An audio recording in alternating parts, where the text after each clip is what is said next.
Hello everyone, we are back working on the Braniff 747 concept cabin project, which has been made possible by a grant from the National Endowment for the Humanities of Texas and the Eugene McDermott Foundation. So a great thank you to both of those organizations for making this great project occur.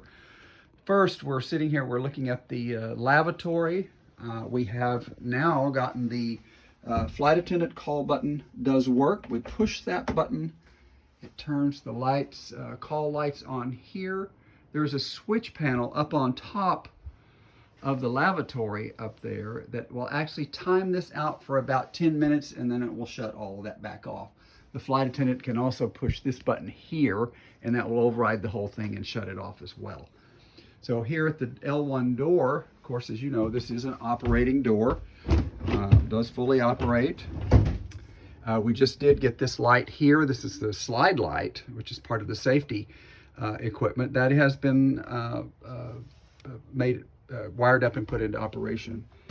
Note these light buttons here do work. They operate this flight attendant reading light and then the threshold lights that come on here over the door.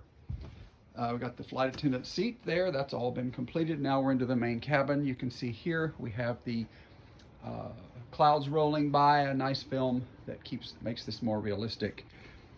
We have two sets of our brown Ultra 1977 leather seats in the original Argentine leather from the same tannery near Buenos Aires, Argentina that Braniff got the leather from in 1977. We have two sets of these seats completed.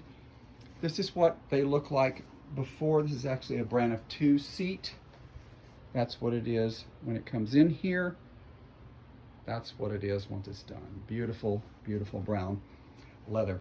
The floors will be covered in a beautiful dark blue carpeting, 20-ounce carpeting that is similar to the original side panels there, dado panels.